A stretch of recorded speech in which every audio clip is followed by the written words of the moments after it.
இன்னைக்கு. அதே மேஜன கூட்டம் இன்னைக்கு மேஜன கூட்டம், இன்னைக்கு அதே மேஜன கூட்டம் சொல்லுவாங்க, நாங்கெல்லாம் தொழிலாளருக்காக பாடுபடுறோம். என்ன பாடுபடுற? 8 மணி நேரத்துக்கு 12 மணி நேரம் வேலை செய்யணுமா? அவன் பொண்டாட்டி பிள்ளைய பார்க்க வேணாமா? குடும்பத்தை பார்க்க வேணாமா? மாடா மிஷினா? எப்படி வேலை செய்வான்? செய்ய முடியுமா? இது தொழிலாளர்களுக்காக சாதகமாக தொழிலாளர்களை போட்டு பிரித்து எடுப்பதற்காக இந்த அரசு, தொழிலாளர்கள் அரசு. இப்படிப்பட்ட அரசை விரட்டி அடிக்கப்பட வேண்டிய அரசு.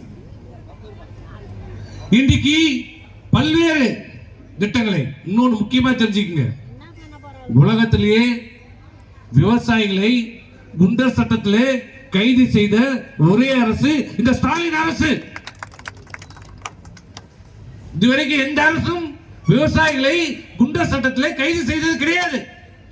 இந்த அரசு தான் கைது செய்தது. இப்படி மக்கள் விரோத அரசை நடத்தி கொண்டு இருக்கிற இந்த அரசு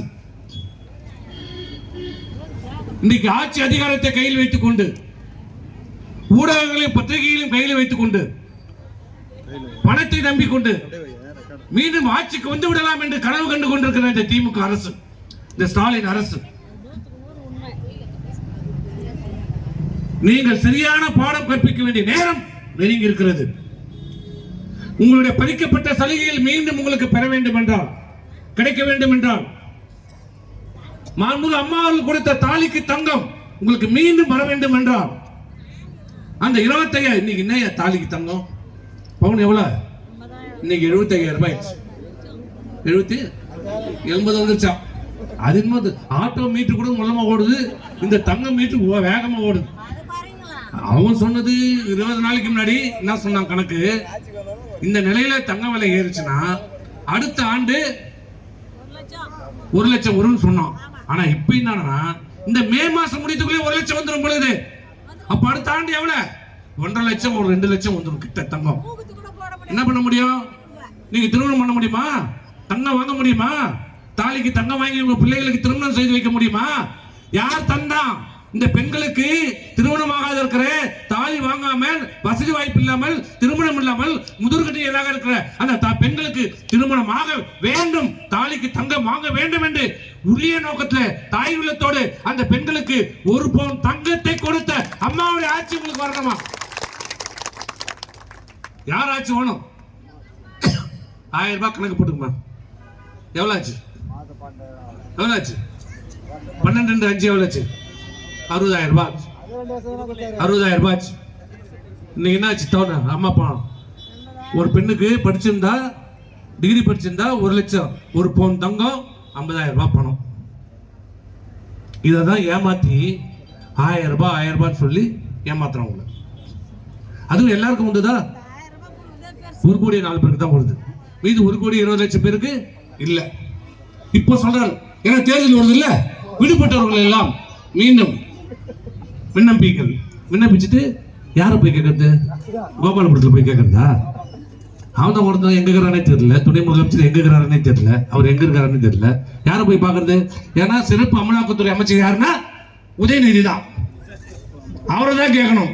அவரு என்னன்னா மானிய கோரிக்கை வரதுக்கே ஆள் வரல, அவரை போய் எங்க கேட்கறது? சட்டமன்றத்துக்கே வராத ஒரு அமைச்சர் போய் எங்க கேட்கறது? அவர் தான் உங்களுக்கு தரப்போறாரா? தயவு செய்து புரிந்து கொள்ளுங்க, அம்மாவுடைய திட்டம் ஆடு மாடு கோழி, மிக்சி கிரைண்டர் ஃபேன், பசுமை வீடு,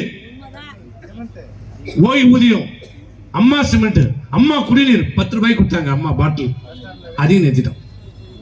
என்னையா அவருக்கு அதெல்லாம் பாவம் பண்ணிச்சு? கொடுத்துட்டு அவருடைய துணைவியார் தயாரிக்கிறாங்க சொல்றாங்க, நமக்கு தெரியாது, எல்லாம் யூடியூப்ல வந்தது, பேப்பர்ல வருது. அவங்க தயாரிக்கிற பாட்டில் விற்கிறாங்க. இப்ப யாரு? முதலமைச்சர் குடும்பத்தில். அம்மா தண்ணீர், குடிநீர் தண்ணீர் இல்ல. மருத்துவமனையில் அம்மா குழந்தைகள் பிறந்தா அந்த பரிசு பெட்டகம் கொடுத்தாங்க, அதுவும் இல்ல. எதுவுமே இல்ல, எந்த திட்டமும் நிறைவேறல. பின்ன என்னதான் நடக்குது? ஆனா 5 லட்சம் கோடி ரூபாய் கடன் வாங்கியிருக்காங்க. இந்த ஆட்சி முடியும் போது கிட்டத்தட்ட 5 லட்சம் கோடி இந்த ஆட்சி ஸ்டாலின் அரசு பொறுப்பேற்று இந்த 5 ஆண்டு காலம் முடியும் போது அவருடைய பெற்ற கடன் 5 லட்சம் கோடி. என்ன திட்டம்? ரோடு போட்டாங்களா?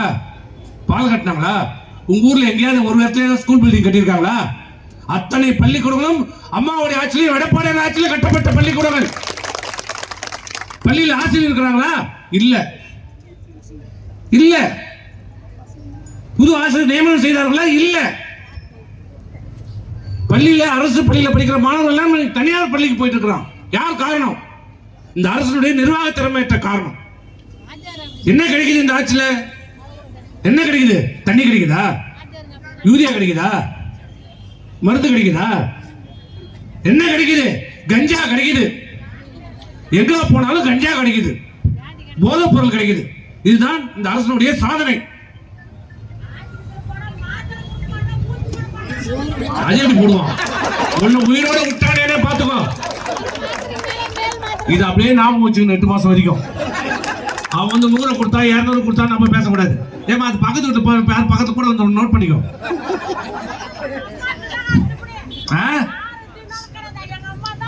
ஊசி போடுறாங்க. உடம்பு சரியில்லை போடணும். கவர்மெண்ட் ஹாஸ்பிடல்ல ஊசி போடுறாங்களா? ஏமா கவர்மெண்ட் ஹாஸ்பிடல் இல்லமா, அம்மாவுடைய ஆட்சியில எடப்பாடியார் அரசுல பொதுவாகவே ஒரு ஒன்றியத்திலையும் ஒரு ஆரம்ப சுகாதார நிலையம் இருக்குது.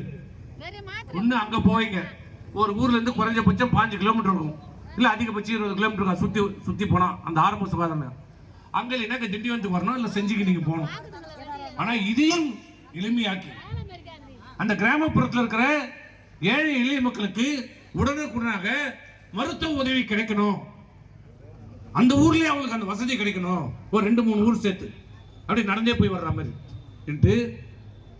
உலகத்திலே இல்லாத அளவுக்கு, இந்தியாவில் எந்த மாநிலத்தில் இல்லாத அளவுக்கு ஒரே நாள்ல 2000 மினி கிளினிக்களை திறந்து சாதனை படைத்த அரசு எடப்பாடியார் அரசு, அம்மாவுடைய அரசு.